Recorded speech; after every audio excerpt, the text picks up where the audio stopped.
3, 2, 1. How's it going, brother? It's good, man. Thanks for having me. Of course. Nice to see you.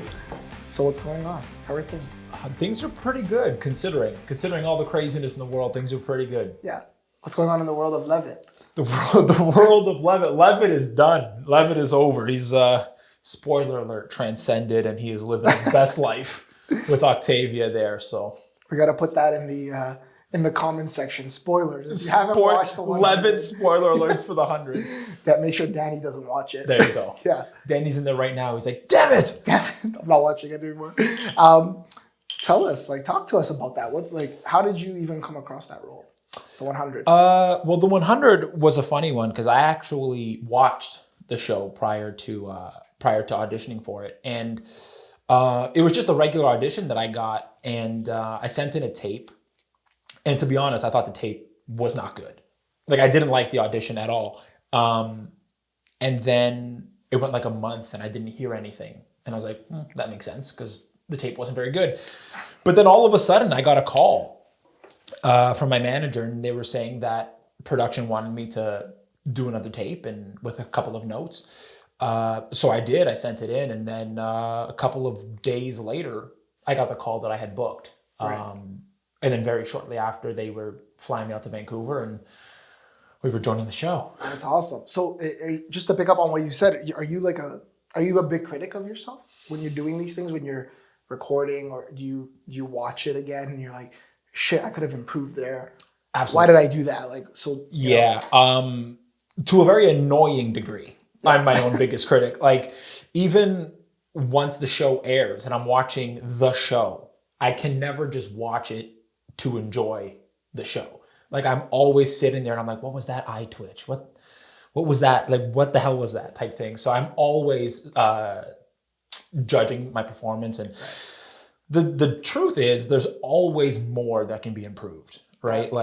Regardless if you nail it or not, you can always do something different. Yeah. So I've actively over the years tried to pull back from the self-judgment or the self-judication, because again, you can always, whatever I was feeling on that day, a couple of months later when the show airs and I'm rewatching it, I have for some reason something a different idea of how the scene could have been played. Yeah. Cues in, I'm like, oh, that would have been.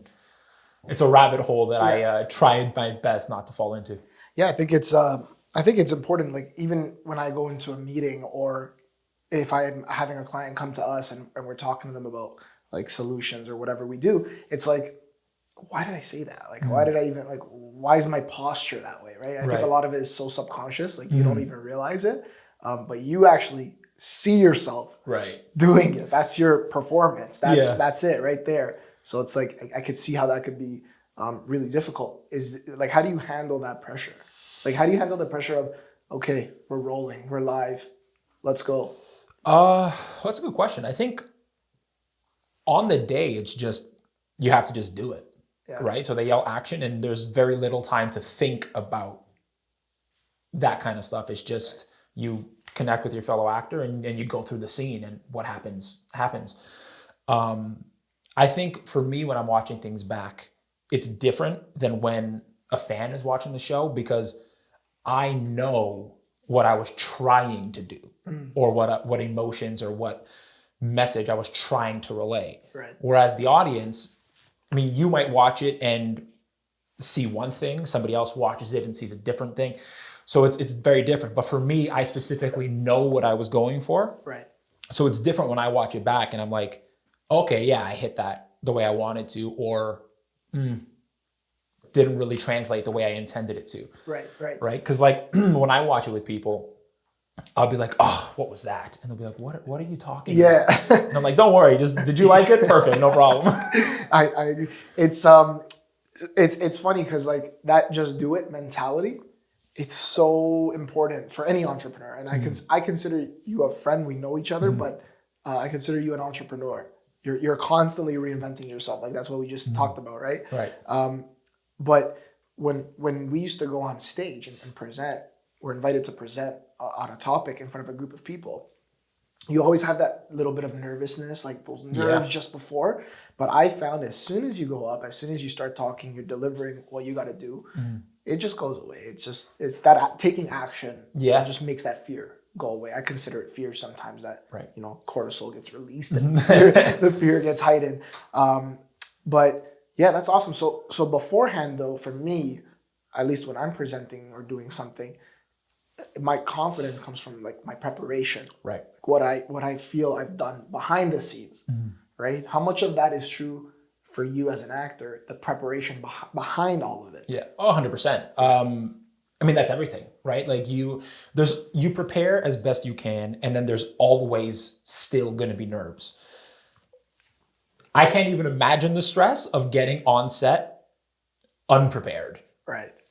There's so many people that count on you to just do your damn job so that they can do theirs, right? That the day has to move. People have to, so yeah, preparation is everything. And it's what allows you to have the confidence to just do it. Right. Once you get on set and they yell action and okay, let's go. And it's as little thinking as possible in terms of, so for me, when I'm preparing for a role or for a scene, you break down the story points, right? So it's like you and I are doing a scene right now, and it's like, what is the purpose of the scene and what is my character trying to do to your character? Right. Whether that's make you fall in love with me or make you easy, done, finished. You had me at hello. You had me at hey.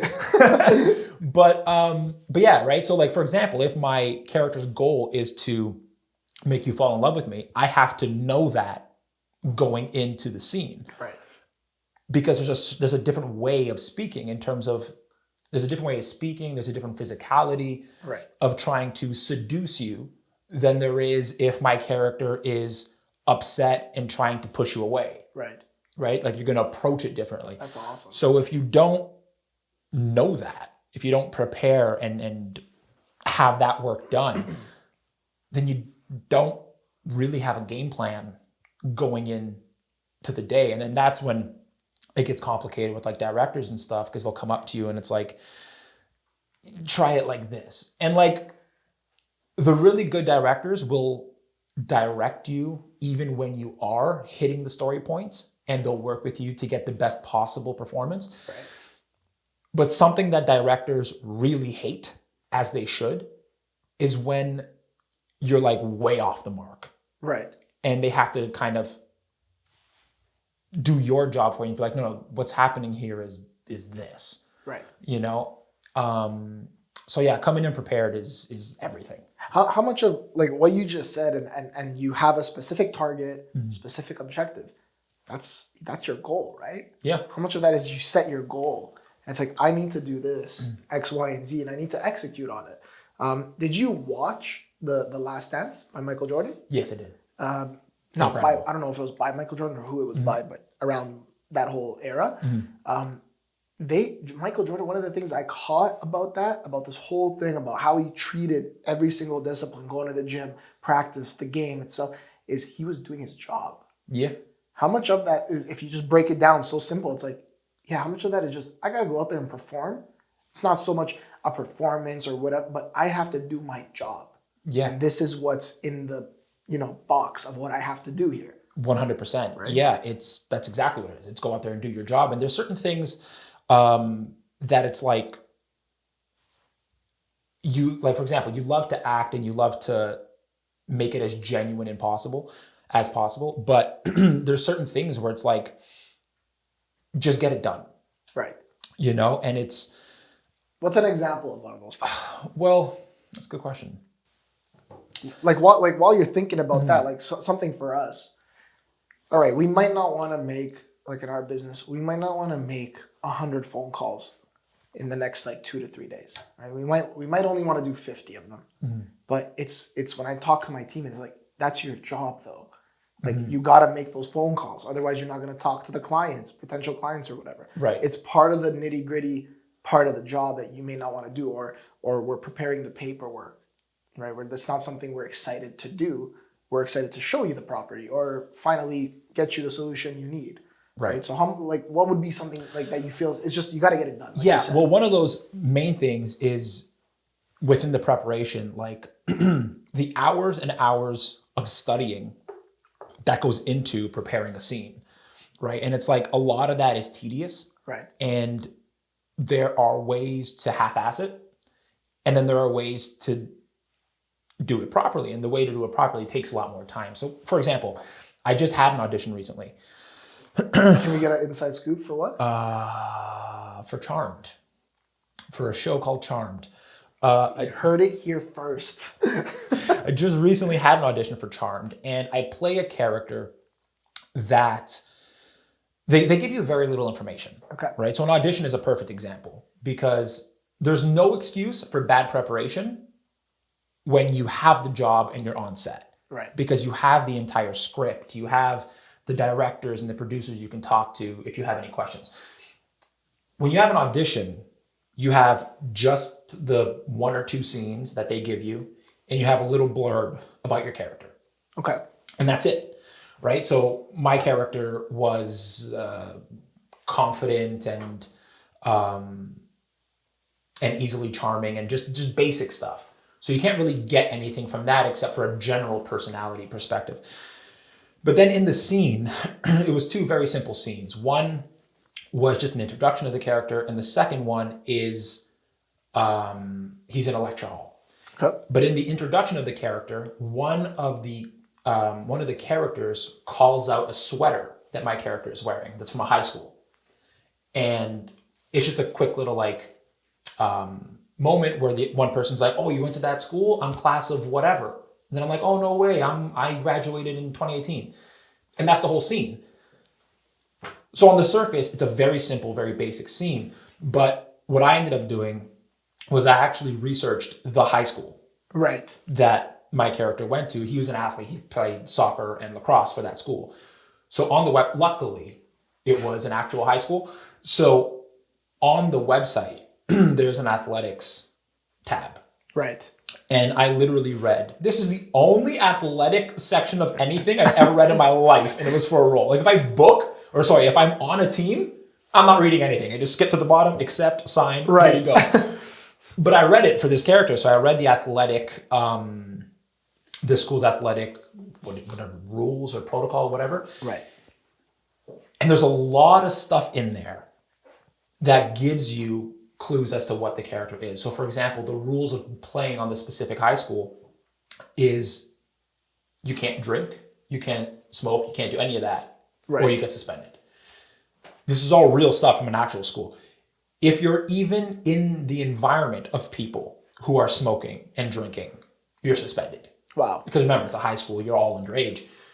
But even if you're not the one drinking, right, you're suspended. By association. By association. So all this just tells me, like, it's just little things that helps build the character. Where it's like, this is a guy who takes his stuff very seriously. He doesn't smoke, he doesn't drink, he doesn't do any of that. He's not even in the environment of it. Right. So if I ever get a scene and he's in a party, knowing that, there's a certain way, there's tons of ways I can play it, but one of them is playing the uncomfortable, like him being uncomfortable with being in that environment, because that's something that he's not usually around. This is something he's usually getting in trouble for. Right. So it's all little things like that. Like I didn't have to read that. Right. I chose to read that because I want to know and I want to build as developed a character as possible. Right. Right. So those are the things where it's like, you don't like to do it because it's annoying and it's tedious, but it's your job. And I think also that separates you. That separates you from other potential actors that want to get that role. Like you're thinking, okay, how do I get an edge? Right? You want a competitive advantage. Like there's nothing wrong. It's not you're not being unethical by getting a competitive advantage. But that whole part that plays a role in your preparation, like no one told you to do that. Right. And no one's over you telling you, you got to do this. You're your own boss in that scenario. Yeah. And you're like, I got to do this to get the job. So that's awesome, man. Like, what made you want to get into this? Into acting? Yeah. A lot of mental problems. I I had always wanted to get into acting. Like when I was young, I mean, I grew up on like the Rockies and the Rambos and the Terminator movies. And I remember reenacting them in my hallways, most likely driving my parents crazy. But so I'd always wanted to get into acting, but I was never put into it by my parents when I was young. And then as I got a little older, like embarrassment kicked in or shyness and whatever, and I just never got around to it. And then for whatever reason, when I was 21, this is post high school. Right. So I had a very early midlife crisis where I was like, I don't know what I want to do. Right. Like at 21 years old, I was in school for business management. Didn't want to be. It was just, you got to go to post-secondary. Yeah. So I did. And then for whatever reason, I still remember it till this day. I was watching, I don't know if you've ever seen it, The Amazing Spider-Man with Andrew Garfield. Yeah, sure. Okay, so there's a scene in that movie where where he catches the car off the bridge or whatever. And I was watching the behind the scenes of them shooting that scene. And I was just like, dude, that looks like it would be so much fun to do for a living. Like this guy's getting paid to play make-believe. Yeah. And I was like, that would be dope. Yeah. And then that day I called an acting studio and I signed up. And I specifically remember being on the phone and the guy on the other line was like, do you want to think about it? Like, do you want to take some time to think about it? I was like, nope. Because if I hang up and I don't sign up, I'm not going to call you back. Going back to just do it. Yeah. Like I know first. If I have time to think about it, I'm going to let the nerves and the whatever get to me and I won't call you back. So I was like, you know what? Sign me up.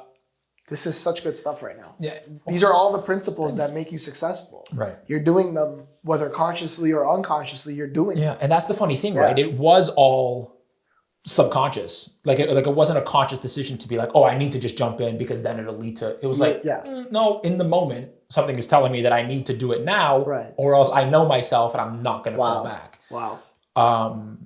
So yeah, that's how I got into it. And then I went through years and years of being really bad, really bad. And I'm not saying that to be like, oh, I was bad. No, I was bad. And I think it's a lot harder when you're coming into this profession older. Like the older you are, the harder it is because you build self-defense mechanisms, like to go through everyday life, right? Like you don't want to seem, especially as a guy in high school, you don't want to seem weak and vulnerable because you get bullied. Right. You don't want to seem like you try too hard because, you know, when you work too hard in high school, you're not cool. Right. So you just, you develop this mindset. And then all of a sudden, for me, I'm thrown in front of a class, in front of a camera with lights on, and they're like, be vulnerable. Yeah. And you're like, oh. I don't know how. Oh, yeah, that's not how this works. And what? Okay. Yeah. And so for a long time, it was a matter of like getting out of my own way with that stuff. Because the technical stuff isn't that difficult, if I'm being honest. It's more just allowing yourself to fail in front of a bunch of people, to do something and look stupid. Right. To try something that doesn't work and is not a good choice, but you try it anyway. Right. And for a long time, it was that hesitation to look like an idiot in front of people. Right. A fear of embarrassment or like, what if I fail? And what are people going to say about me? Exactly. Right. It's like you make a physical choice, like a big physical choice, and you just think, oh, I can't do that because like people are going to laugh. It's like, no one's going to laugh at you. This is gold right now. Like it leads into another concept. Like what mindset do you need to be in? And I was just talking with, Carson, our video guy. And I was just talking to him about, we try so many things at Millennial's Choice, so many things. And a lot of the times people don't even realize we tried that. Right. We tried it for a week. It didn't go well. We stopped. I don't consider that a failure. I consider that, it didn't go as we planned, but we learned from it. And now we adjust or we get rid of it or we do it differently, right?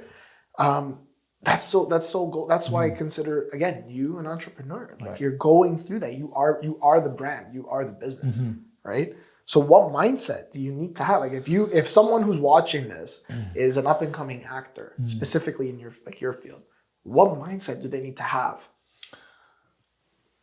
That's a good question.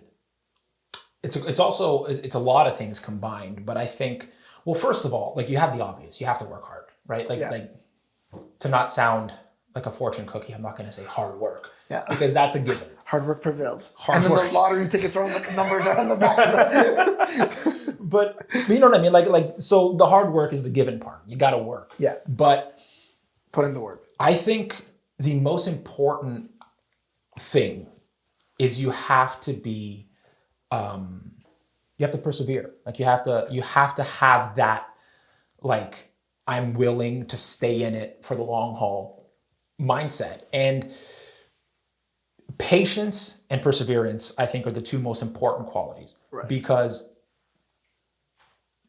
there's the exceptions to the rule, but for the most part, it takes a long time before you can work. Yeah, I'm smiling because we did something earlier today where I talked about persistence, and there's no such thing as an overnight success. Right. That's what you're saying. Overnight, especially in this industry, overnight successes have been working for 20 years. Exactly. You know what I mean? Like in this industry, you book that one job and then you get famous and everyone's like, oh man, this guy came out of nowhere. Right. Where it's like, well, no. Like you didn't see the last 20 years of literally nothing. Yep. You know? But yeah, patience and perseverance. And what I think this industry does ironically well is it force feeds you patience. Okay. Right? Because I am not a very patient person with anything. Explain what you mean by that. Like what in terms of not you not being a patient person, but in terms of how do force feeding you? Yeah. Well, like this. So I'm not a patient person. If it was up to me, I would have booked every single role I ever auditioned for. Okay. But I didn't. And the industry will force you to learn patience because it's good. You're going to audition and you're not going to get it. Right. And you're going to audition and you're not going to get it. And you're going to go out for 10, 20 auditions in a row and you're not going to get it. Right. You know what I mean? So you enter, as I did, I entered with a very like, I'm going to get this going immediately mindset. And it's like, you very quickly learn, oh no, you're not. Right. Like it takes time. And there are, you mentioned like this, that I am a business sort of thing. And I think that's a lot of things that actors, artists in general, whether it's music or whatever, that's something that actors never really take into consideration, I think. And a lot of the focus is always on booking that job. Right. So I have this audition, I want to book it. That's my goal. And I mean, of course, I would love to book every audition I go for. I'd be lying if I said I wasn't trying to book every single one. But sometimes that's not the point. Right. Like sometimes your agent is sending you out for an audition that they know damn well you're not going to book. The purpose is to get you seen by a certain casting director. Wow. Right? Or just so that's like, listen, I know you're not going to book this guy, but here, let him audition and see what he can do. There might be a role down the line that producer or director thinks about, right? Exactly. Also for you is the experience. To get the experience of audition. That is huge. Yeah. Right? That's huge. Especially that's when you're starting out, that's huge. Because it's one thing, it's like anything else. It's one thing to do it in practice, and then it's another thing to go into the game and play live. And it's one thing to be able to act in the comfort of whatever studio or practice environment you're practicing in, where you're comfortable with the camera guy and the acting coach and whatever. And then all of a sudden you're put into the audition room where it's like, yeah, they want you to do well, but now that's your judge, basically. Right? And it's like, this is live. I got to nail it, or else I'm not going to get this job. Right. Yeah. And that takes getting used to, because auditions are very quick, especially when you're just starting out. It's they're very small roles. Right. So you're literally going in and you have a minute, 2 minutes, and you have to nail it. Right. A minute and 2 minutes is not a lot of practice time. To make basically your first impression. Right. But even then, like, let's say you go in and you bomb it. or let's say you go in and you view that audition as practice, it's not a lot of time. You're in there for a minute, 2 minutes, and then you're out. So to develop and to build an actual good amount of practice, Right. you need to have a lot of auditions. Those are a lot of auditions that you're probably going to bomb. But for me anyway, and I can only speak for myself, I viewed a lot of those early auditions as practice. Yes. I want to get used to being under that pressure. And then once I'm under that pressure, I want to learn how to calm myself. Right. And do what I want to do. Because a lot of times, and if there's any young actors out there listening, I'm sure they can relate. A lot of times you go in there, they say action, you do it, you leave. And then you're like, what the fuck just happened? Yeah. You're like, what? Was it good? Was it not good? Like you just kind of blank out and you do it. Yeah. And it's hard to learn from those experiences because you were so like, you had so much nervous energy that you just did it and then it was done. And you're like, oh shit. Yeah. So first of all, it's getting over that. And then it's getting to a place where you can be comfortable in the room so that you can objectively gauge what you need to work on. Yeah. And then eventually you get to a point where you're auditioning well. That's so interesting. You know? It's so interesting. Like it seems like there are so many similarities. And I know when we talked about doing this, I was like, don't worry, it's not going to be about real estate and mortgages, because I had a vision for it and it's all playing out. So I'm actually getting excited as we're doing this like interview here, this, Right. that we're having this conversation, because it's so powerful. In our industry, we say all the time, realtors don't conduct themselves as if they're running a business. They, because most people see themselves as a one person show. Right. It's like, I don't have the brick and mortar. They're not in that mindset of I'm running a business. So I'm very vocal about that in our industries, but like hearing from you, it's the same thing. Right. It's the same thing. You have this pattern of rejection, right? That you have to go through in order to get to that one yes. And that one yes is one of those big jobs that you really wanted to get, and you got it. Like the 100, like that's a world-class show. Right. Like people, like my brother was like, you're interviewing Jason? Like, Jason's on the show. Like what? And like people are going nuts. I'm like, yeah. That's a big moment for you, right? To get there. But nobody sees all those auditions you talked about that you went through and you got rejected, right? But it made you who you are today. Right? So I do want to ask this because people have asked me about it in my business, and I don't believe that this exists, but I want to hear your idea on it. Luck. How much of what you do, the roles the roles you get, like everything that comes your way, all the opportunities that open up for you, how much do you think luck plays a role? And the reason why I'm saying I don't believe in it is because I've heard all these old like sayings of, opportunity meets preparation, and that equals, you get a lucky break type of thing. But those two words, like opportunity and preparation, like, you make the opportunities happen. You look for them. You try to create them. Right. The preparation is all you. You're putting in all the work behind the scenes. So I really don't believe in luck per se. But how much of a role do you think it plays for you, if any? I think it definitely plays some sort of a role, because in this industry, you don't really get the chance to create the opportunity. Okay. You have to wait for the opportunity. All you can do is make sure you're prepared for when that audition comes in. Right.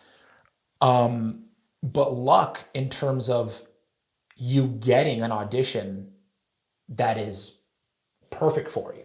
But do you feel that's luck, or do you feel that's because you are so right for that, because of all the work you've put in, that those people want you there? Right. Could it be? That's definitely a way you can look at it, for sure. But I think that you always have to be a little bit lucky, because there are things that go into booking a role that sometimes aren't about the quality of your performance. Okay. Right. So in this industry, and again, you can agree with it or you can disagree with it, but it's a fact of the industry where it's like sometimes it comes down to very irrelevant things. Like for example, I've actually heard this. This is a story that I've Okay. actually heard. Tell us. There was an audition once, and this is a third party thing, so it happened to somebody that I know's friend. Okay. They went in for an audition, and they crushed the audition. Apparently, the person didn't get the job because they reminded the producer of an ex-husband. I swear to God, that's a true story. That's so bad. It's terrible. Yeah. It's terrible, and that shouldn't have anything to do with whether or not someone gets a job, but it's the reality of the industry. And sometimes it comes down to things that petty, where it's like, you remind me of my ex, so I don't want to have to see him every day. Yeah. Or if we go a little bit like on the other side of things, we all hear it when it's usually a male director, producer, whoever's in charge of making that decision, wanting to, there's a female actress, they want a sexual service or exchange, right? Like we've heard that all the time. Yeah, that's the ridiculous and disgusting part of this industry as well. Yeah. But there's also, sometimes it comes, for example, if you and I audition, right, and we both crush the audition and technically we're both as good, it comes down to which look do they like better. Yeah. Like whose look do they think fits the character better? Right. So when you're talking about luck, those are the things that I would put under the luck category, because those are things I can't control. Right. I can't control if you think I'm physically right for the role. Or if you remind someone of their... Or if I remind someone of their ex-husband. I can't control that, you know what I mean? That's crazy. Yeah, okay, I see what you're saying. So it's things like that. There's a lot of things in this industry that you can't control that you need to go your way. Yeah. And under that is where I would classify luck. But to even get to that stage, there's so much behind. You need to have the skill to get you to the final 2 or 3 people. Yeah. It's like sometimes Danny and I, we meet with builders or developers. Some of them are worth like billions of dollars, and we've sat in the room, we've talked to them, and the first time I met with a billionaire, I was super nervous. I'm like I had only like 5 minutes of their time. I was super nervous. Like, what do you say? I actually sat in the boardroom. True story. I sat in the boardroom. I almost fell off the chair. I leaned back too much. Daddy was with me, so when we left, he was ripping on me the whole time. Yeah. But the person turned out like they liked us, and we started doing more work with them, and we still do more work with them now. Right. When some people ask me like how'd you get into the room and how'd you do that, like there are some times where I don't have an answer for that. Like I don't know. Is it luck? Is it they like the way we presented ourselves? Did we remind them of them when they were young? Like I don't know. Like there's some things we just don't know. Yeah. And like you said, they're outside of our control. So I totally see that. I totally see that playing a role. But fast forwarding to like some of the roles you've actually held. Like what's been one of your favorite ones? Is it Levitt? Yeah. My favorite one is Levitt. Yeah. My favorite one is Levitt because that's been up until that point my biggest role, and again it was a part of a show. It was a character in a show that I watched, so it was doubly exciting, not just to book that size of a role, but also to book it in something that I watched. Yeah. And I just really enjoyed that character. There's certain challenges within acting that I enjoy. And one of them is what's considered stillness. Okay. And a master of this is De Niro. I'm positive you've seen De Niro act. And it's the ability to just do very little, but still convey the story, right? And it's just very natural. It's very simple. Right. And not actory. And for me, I thought that was Levitt because of the character himself was forced to be very still because, again, spoiler alert, if you've not seen 100, he's going against his people. Okay. And he's doing it in front of his people. So it has to be very, he can't have big reactions to things or else his people can be like, what the fuck? Yeah. What's wrong with you? So yeah, it's just the challenge of that is what I really enjoyed about playing that character. That's awesome. So what's like a perfect, not a perfect role, but if you can pick, like for example, if I was an actor, I'd want to be in a Marvel movie. I love Marvel. Like I love DC, but I love that whole comic book thing. You know, if anyone's watching this and you know, call me up, hit me up. What's one of those like those roles, those ideal dream roles like you'd want to have? My dream role. It's funny you mentioned comic book movies. My dream role, if I could cast myself right now, Batman. Batman? All right. Which is ironic because if you asked me DC or Marvel, I'd rather be a part of Marvel. Okay. But if I had my choice, character-wise, Batman would be the dream role. Why Batman? I just feel like Batman. I feel like he's such a from an acting perspective. I think he's such a complex character. Like I've watched so many documentaries on like the psychology of the character, which is hilarious because it's a comic book. But yeah, I just feel like it's such an interesting, complex character, and like you know, I just feel like it's a really cool story. Someone who had such negativity, like such a negative thing happened to him, and he turned it in to a positive. I just feel like it'd be a really cool character to play. There's also the like fun aspect of having to play the Bruce Wayne of it, which is having to play the like brash, hey man, but underneath it, I want to rip your face off kind of thing. I just feel like that would be the dream role. Yeah. No, that's awesome. I'm actually in the middle of finishing off season 5 of Gotham. I don't know if you watch Gotham. I have never. Yeah, it's pretty interesting how like you're watching those characters develop, but they're younger than what we're used to watching, you know, a Batman or whatever. There's a new Batman movie coming out too. Yeah, I think Robert Pattinson's gonna crush that. I'm excited for it. When does it come out? Do you know? It was supposed to be 2021. It's been now pushed to 2022 because COVID. Damn you, COVID. Right. This is the number one biggest tragedy that COVID has caused is moving Batman to 2022. Wasn't a new Avengers supposed to come out in November? No. Next year. No, there's no Avengers on the schedule. Nothing? There's a bunch of Marvel movies, but not Avengers. Not Avengers, but there's a bunch of stuff. Yeah, a bunch of stuff. Even the TV shows. Yeah. Or on Disney Plus, I think, right? They pushed everything. Yeah, so you're a Marvel's fan. I am a Marvel fan. There's a lot of Marvel right now, so... For those of you watching or listening... so give me, hey, Disney, give me a call. That's it.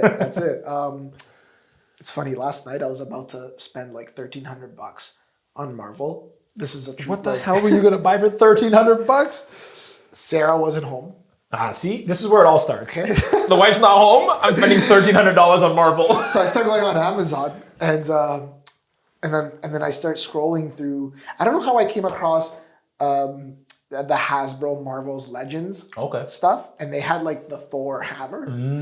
I'm like, that's nice, and I was like I think it was like $200. Yeah. And then that turned into half an hour of going through like figurines and collectible items. So I have this thing that I live by, which is for everything, not just Marvel, but which is like if you're not sure about making that purchase, sleep on it. How do you feel the next day? That'll determine like you should go for it. So I had like 21 items in my cart. It was like $1,342 plus HST, or actually no tax, never mind. And I said, you know what? This is like a really this is stupid. Okay, so just put it on hold. If you tomorrow, if you feel like you still want it, go for it. Right. Surely enough, 15 minutes later, I went in and deleted all those things. I'm not feeling this. It's not happening. And I actually told Sarah, she was freaking out. I'm like, yeah, your husband, your fiance was gonna buy a bunch of toys. Was gonna drop $1,300 on toys. She's like, you're an idiot. Tell us something. Back to you. This is what this interview is all about. Tell us something. And take your time. That's like crazy. That's happened on set. No one would know about. That you wouldn't get in trouble for saying.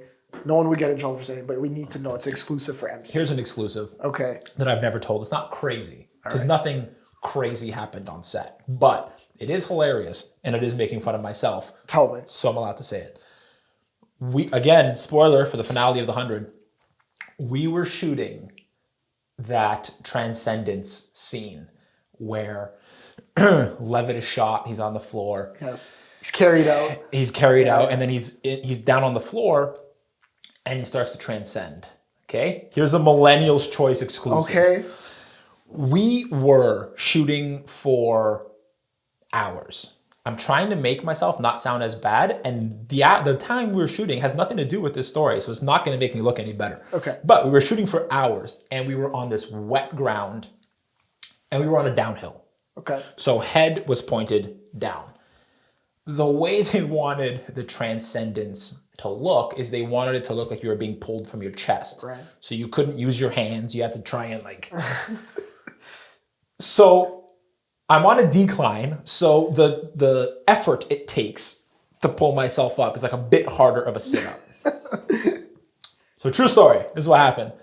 Also, keep in mind, this was one take. For whatever reason, we only had one take to do this. So I start to transcend. And as I'm transcending, swear to God, I farted. No. I farted. As we were transcending, I'm sitting up and I was like, and I was like, oh, Did okay. anyone catch that? So I had to sit up and then exit the frame. So as I'm sitting up, farted, I was like, oh, that's the worst. Left frame, the other actors finished. The next day, I was at lunch with one of the actors in that scene, Jordan, if you watch The 100.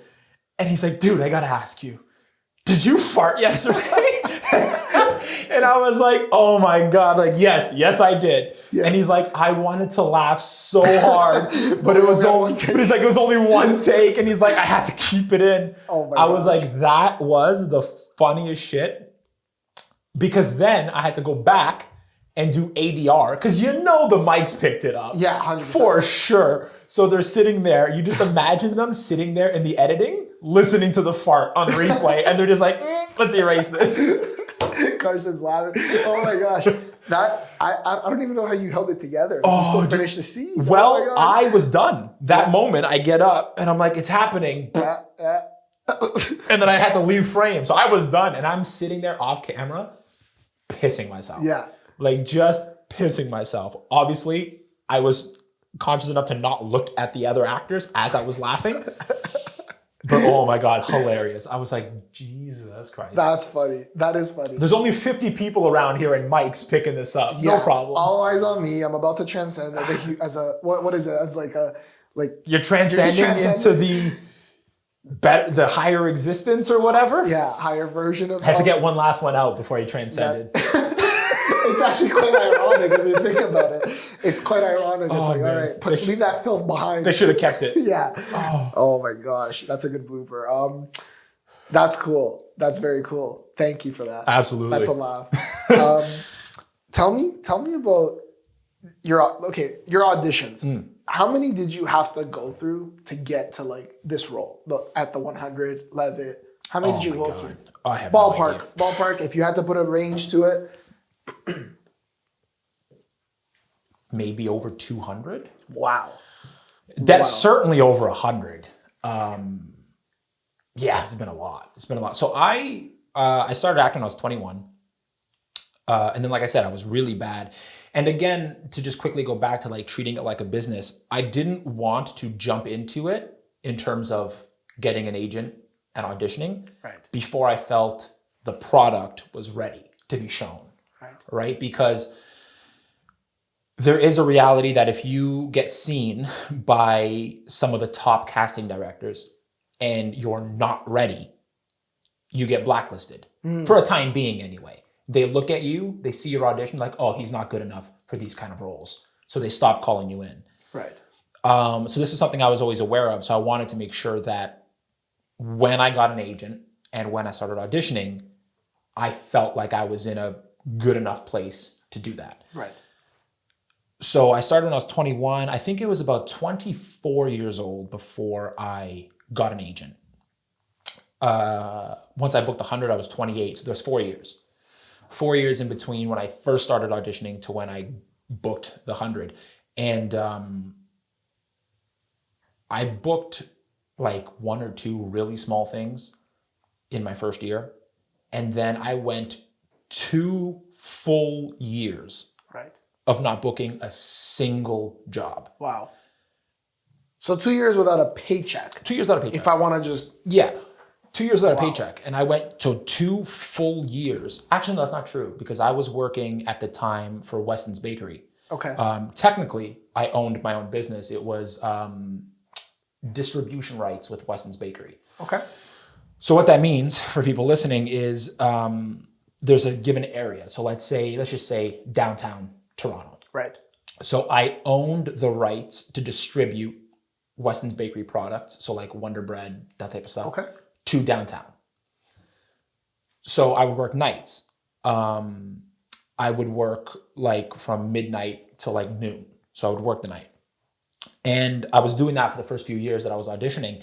And I felt like it was hindering my auditions because, first of all, auditions usually come in a day before. So if I get the audition material today, I will have to have it prepared and be in the room tomorrow morning. So there's very little preparation time. And I felt at that time like the job was really hindering my auditions because I was working all night. Then I'd get this email and I'd be half asleep. And so I'd prepare it half asleep. And then I'd work again all night. And then I'd go to the audition half asleep. Right. So eventually I decided that I was going to sell the business because I had decided that what I wanted to pursue was acting. And I felt like it was the best career move to sell the business, despite the fact that it was guaranteed money. And there's no guarantees in this industry. But I felt like if I could audition properly and prepare properly, I would book. Sold the business. Went 2 years without booking.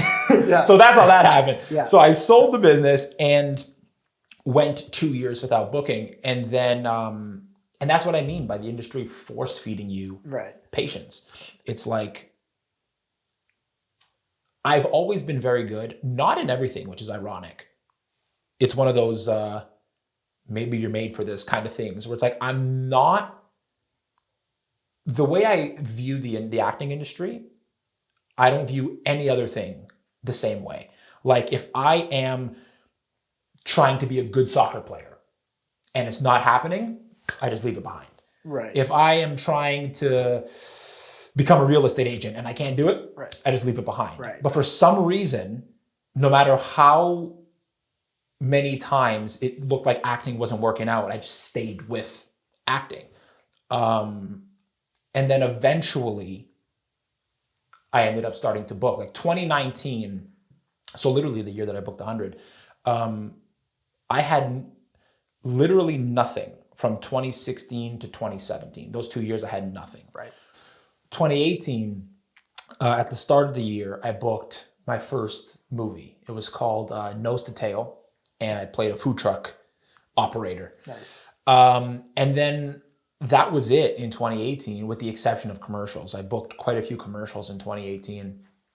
But I've never really counted commercials for career progression. So for me, in my mind, the movie was the only thing I booked. And then all of a sudden in 2019 just blew up. Like I booked a lot in 2019. I started the year off by booking The Handmaid's Tale, which was the biggest trip of all because I was like, man, I have very little on-set experience. And then I booked The Handmaid's Tale that wins all the Emmys every year. And I was like, Jesus Christ. So in terms of stress, it was all over the place. But so I started the year off booking The Handmaid's Tale and then was fortunate enough to finally build momentum. And I started booking a lot throughout the year, which then culminated in the 100 at the end of the year, which, funny enough, I went from not booking anything to being double booked at the end of the year. It's a good problem to have. It's a great problem to have because I was on the 100 and I was also splitting time with the Good Witch. And so all of a sudden, like I said, I went from having nothing to flying back and forth between Vancouver and Toronto because that's awesome. Good Witch filmed in Toronto and the 100 filmed in Vancouver. Yeah. And then I've been fortunate enough now to continue that momentum going forward, even with this craziness that has happened this year. So like, it's just funny how quickly things can turn around despite how long it's taken Right. to build any sort of success. Right. So just a couple of takeaways. We talk about, like, when I talk to, sometimes there's a lot of 19-year-olds, 20-year-olds, they see our stuff. They're like, how can you, start investing at that age? How can you, how do you do it? And I've seen a bunch of like coaches. Honestly, I've been stupid enough at times to invest money in a coach that I should not have done. Right. Like I should have done that with a different coach type of thing. And everyone sells you emotionally on financial freedom, Right. financial success. You could be a millionaire and stuff like that, which I think is wrong, because some people don't need to be a millionaire to feel financially successful, right? Like, you don't have to be there shouldn't be a specific one number fits all, right? And the one thing I tell these kids, and how it relates to you, is what you just said, is I say, guys, you need to have a job. You need to have money coming in. And I don't care what that is, but you're not going to buy real estate unless you have money coming in somehow. Yeah. There's no way you fake that. There's no way you can do it. When people say, I bought a property with 0% down, zero down payment. What do you mean? The minimum down payment in Canada is 5% up to the first half. What are you talking about? And they're trying to get you on this idea of joint venture. You have somebody that gives you the money, but there's an equity ownership, all this stuff in our business. And I'm like, that's fine, but you're not building a solid business per se. Like, you need to have something you are actually working towards.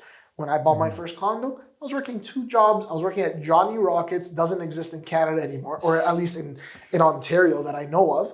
I used to wake up in the morning, popcorn ceiling above me, and I'm like, this is the day that I don't even call in, and I just don't show up. Screw them and whatever. But I was doing that. I was working at Lucky Strikes Bowling.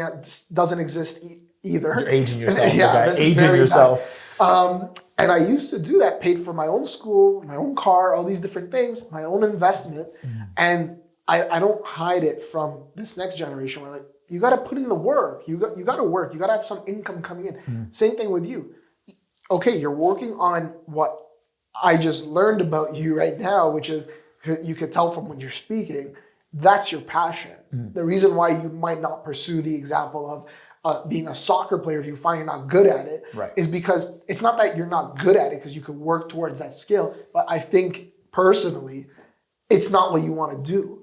Like, you want to be the best actor you can be. It sounds like you've wanted to do that ever since you were a kid.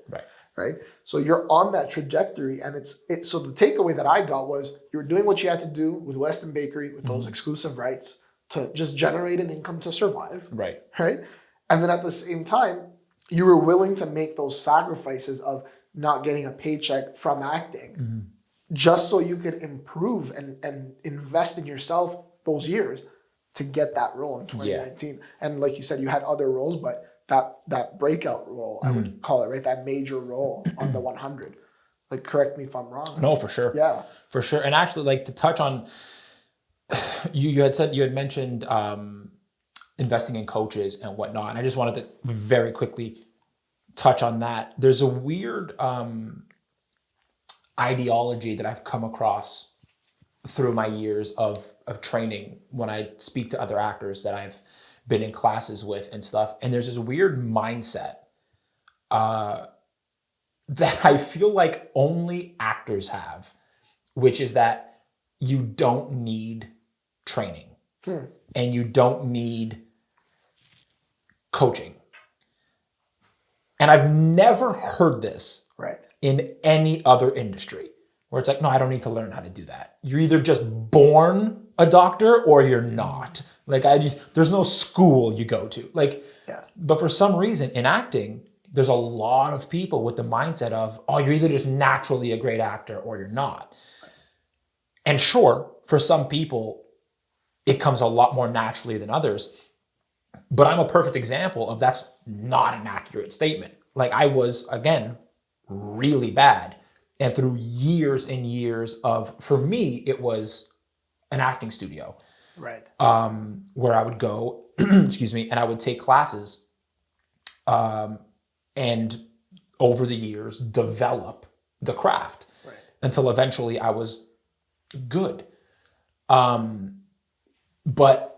so depending on who's listening, like I just want to make sure people know, like, take class or get coaching or follow coaching online or whatever, but you have to work on the craft. It's not just I woke up an actor today, so someone hire me and give me a job. And I think that's so inspirational in the sense of like I don't want to demean or water down like any achievement of yours or any actor, but it's you're basically telling people I'm a prime example of someone who if I just based it on my natural ability, I wouldn't be here today. 100%. And I invested in myself, my career, what I want to do here to get to where I'm at today. And you're still investing in yourself and you're still doing stuff like that. So very inspirational. I want to ask you because Sarah and I were watching a show recently. I'm not going to drop it. And I saw a famous person acting in a role that I was like, what? That doesn't even match them. Like, why would you do that to yourself? Now I'm going to see you like that. And there's actually a show that I like, I really like, Billions. And actually, I don't know the main character's name, like his real name, but I know his character name, Bobby Axelrod. And I watch it, I'm like, this guy, like, if I saw that actor in real life, I'd probably say, hey, Bobby, like what's the play here? Like, what's the stock market play? Hey, like, what are you talking about? Right? Like, that's how much he's really done well in that role that I see him in that light, right? Right. So the two questions. First, are there any roles you wouldn't take? Okay. And this follow-up question I want to ask you is it easy or hard for you to turn it off? Like turn that character off while you're filming during that time, right? Well, the first question, off the top of my head, there's no role that I premeditatedly wouldn't take. Right. I'm sure if something comes in and I read the character breakdown and the story, whatever, and for some reason it's just something I'm not interested in, a story that I'm not interested in telling, then yeah, I'll turn down that specific job. But there's no like umbrella of like these kind of roles I'm not taking. Right. And then in terms of turning it on and off, for me, it's very easy, with some exceptions. It depends on the state, like the emotional state. So what I mean by that is if I'm playing a scene like this, if we're in a scene and it's a cool, casual, calm scene, it's very easy to jump out of. Right. Now, if it's a scene where you have to be bawling your eyes out, I can jump out of it. I just prefer to stay closer to that because it's a lot easier for me then to fall back into it when they yell action. Right. I find it difficult to get to those like high intense emotions and then completely break out of it to then have to jump right back into it a couple minutes later. Yeah. So yeah, if I'm in a high emotional state, I try to stay not in it because that's very annoying for people around you, but I try to stay as close to it as possible. Yeah. And I try my best not to engage in joking around or anything in between takes. Whereas usually I can, as soon as they all cut, I can stop and we can start joking around with the crew and with the cast. Yeah. But for those particular scenes, I like to stay in it. Yeah, it makes a lot of sense. It's like right now I have a bad day, a personal day. It's not going well, whatever. And then I have to kind of turn it off when I'm with my clients. Right. Right. Your clients are, your fellow actors, your producers, your directors, everybody on set. And then you have your audience that's going to watch this stuff. Right. You got to kind of have that balance, right? He looks happy, but he has murder in his eyes. I don't understand why. What's happening here? I forget his name. This is so bad, and I'm a Marvel fan. Is it Jonathan Bernthal? The actor, the Punisher? Yes, Jonathan Bernthal. Oh my God. His last name? Bernthal. Bernthal? Yeah. Bernthal. Hang on. I want to Google this because I like Jonathan. I'm pretty sure it's Johnny Bernthal. Let's make sure. Jonathan. It's the Punisher. That was one of my favorite performances as a superhero character. There's very few people that like that Jonathan you look Bernthal. Bernthal, right? Yeah, You look at and you're like, that's the guy. Yeah. Downey Jr. as Iron Man is one of them. Yep. And I think Johnny Bernthal as the Punisher for me is one of them. If they don't bring that guy back as the Punisher, I'm going to be so goddamn upset. Yeah. It's ridiculous. Yeah, so it's funny because that's why I thought of him, because that question, when I was watching one of his I think he was on a late night show or he had an interview of some sort, and they asked him that question. They're like, so is it easy for you to turn it off? Because like he's a very serious character as the Punisher, right? And he's like, yeah, he's like, I actually have a thing where I don't turn it off. Like even when I'm with my kids and my family when I'm recording. So he's like, so if my kid will do something, I'll yell like in the Punisher voice, sit down or whatever. And like they know not to mess around. But his way of staying in character, because that's a very, like you said, that's actually a very intense like emotion, like he has to be feeling and 100%. that whole time, right? And we know the Punisher story. So it's very interesting. Has your respect for actors increased as you've gone through your journey as an actor now? My respect for the ones that put in the work. Yes. Right. Yeah. I think as you start to get more opportunities and get more success and more time on set, you run into a couple actors. You run into actors that aren't as prepared as they should be. You run into actors that unfortunately don't treat people the best. Right. And what I find is actors usually treat other actors very well, but then sometimes don't carry that over to the crew and stuff. And I just find it, for me, it's very irritating. It's very ridiculous. Period. Yeah. Just don't be a dick. So for me, when I'm on set, like I've gained a lot more respect for the actors that do treat everybody the same. Right. Unless you're a dick to everyone, in which case that's not good either. But at least then you're genuinely a dick. Yeah, you're genuine about it. Authenticity. but yeah, so yeah, for me, the actors that put in that work, and it's very easy to spot the actors who do and who don't. Tremendous amount of respect for them. Okay, so I never asked you this, but like, do you have an actor that, not that you necessarily aspire to, but when you watch their stuff, you're like, this is a good actor? And let me just give you an example. So like, I'm a huge fan of Leonardo Dicaprio. I think Leonardo DiCaprio is underrated. I forget what award it was that he never, I think it was an Oscar that he never got. He finally got it for like the Revenant. Revenant, right? Yeah. And it was like the one movie that there was very little dialogue in, right? And it was like, okay, that's also... Dude, he just had to wrestle a bear. Like the guy had to just crawl. Wrestle a bear, you get your Oscar. And so I'm a huge like Leo fan. Like I will watch movies because he's in it. Right. That's somebody that I like. I'm just trying to think if there's really anyone else that stands out movie wise. Yeah, like if I go back to Marvel, I agree with you. Like Robert Downey Jr. I don't know who's gonna replace him if they ever do like more Iron Man stuff, but that's a character that just is gonna remain with us for life. Like if you see Robert Downey Jr., you're like, hey, Iron Man. Right. Hugh Jackman's another one with Wolverine. Hugh Jackman's another one, right? So is there someone that like for you that's someone that I really admire? For sure. I mean, there's a big list, but the one name that jumps out, probably my favorite actor, is Jake Gyllenhaal. Okay. I love Jake Gyllenhaal. I think his work is incredible. There are very few actors that can jump into different roles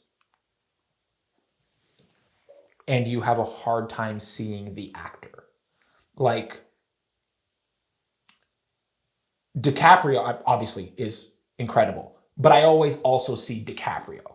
That's what I mean? Kind of why, yeah. Like I always see like he has his DiCaprio-ness. Right. Meryl Streep is another actress that does the same thing, where it's you watch Meryl Streep or you watch Jake Gyllenhaal and like you just believe the character. Okay. Yeah. And then you're like, oh, also it's Jake Gyllenhaal, but like he just becomes that character. I see what you're saying. And it's such a departure from the Jake Gyllenhaal that you see in like interviews and like his actual personality. So yeah, Jake Gyllenhaal is the one for me. Yeah. I loved Prince of Persia. Oh man, you. I love Prince of Persia.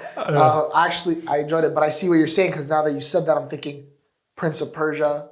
You know, you have modern day Iran, right? I'm Middle East, so I get that kind of cultural influence, and then I see his character there, and then I think of Southpaw.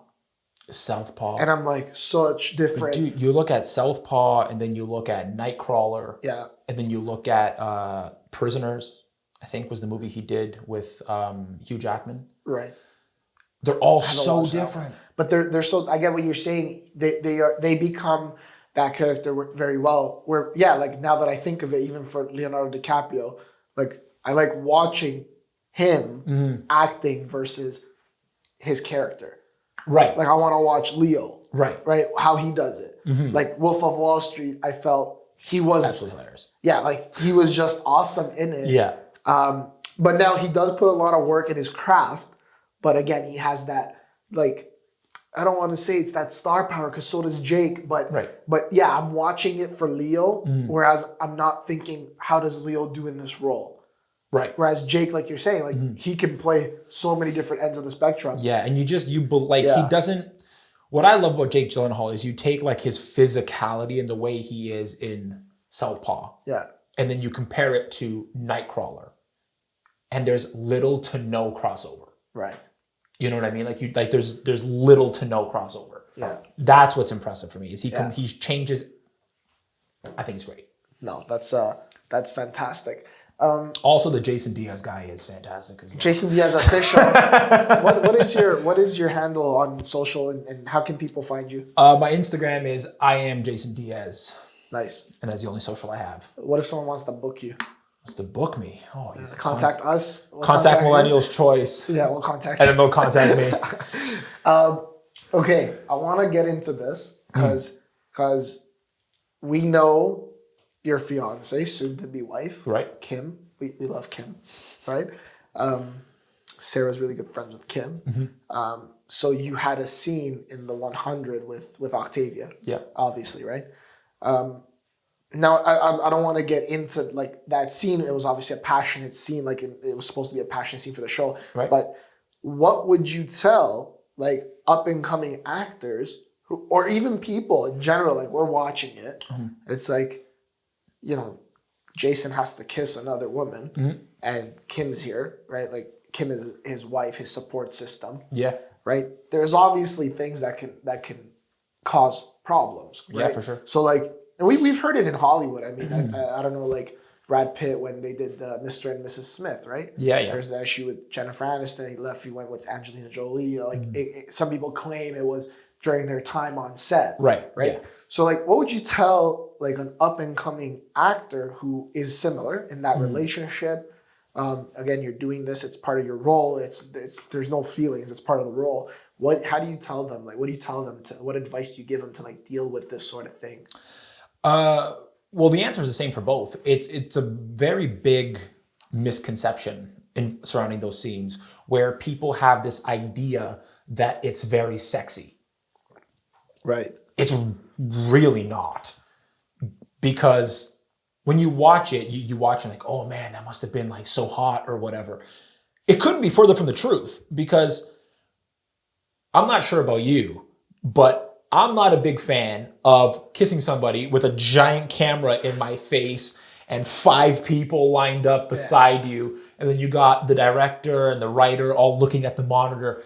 It's not a sexy situation. Right. It's a very awkward scene to shoot, like those kinds of scenes. And the actors are more often than not just waiting for it to be done. Okay. Right? They're like, let's get this in as little takes as possible because this is awkward. You literally, so for example, in that scene, if I'm standing here, the camera is right beside you. You want to act it out right now? Ready? The camera is right beside you, and then there's literally like 4 or 5 people right behind the camera. So it was a very small room. So they're literally right on top of you pretty much. And it's not what people think in terms of, we're just sitting there and enjoying kissing each other for however many takes. It's back to it's your job, right? It's exactly that. And especially with those scenes, you tend to take it more seriously in the sense of let's get it done well, and as quickly as possible, Right. so this can be done. Right. But yeah, so that like my advice to actors is just focus on the work aspect of it, because there is nothing glamorous about those scenes. Yeah. And for fans and viewers, like it's not nearly as as sexy as you think it is. Fair enough. This has been great Absolutely. talking with you. Yeah, I appreciate you. Dude, Once again, tell these guys how they can find you. I am Jason Diaz on Instagram and Instagram only, because that is all the social media that I can mentally handle. That's it. Appreciate you. Thanks, dude. Thank you for having me. Thank you.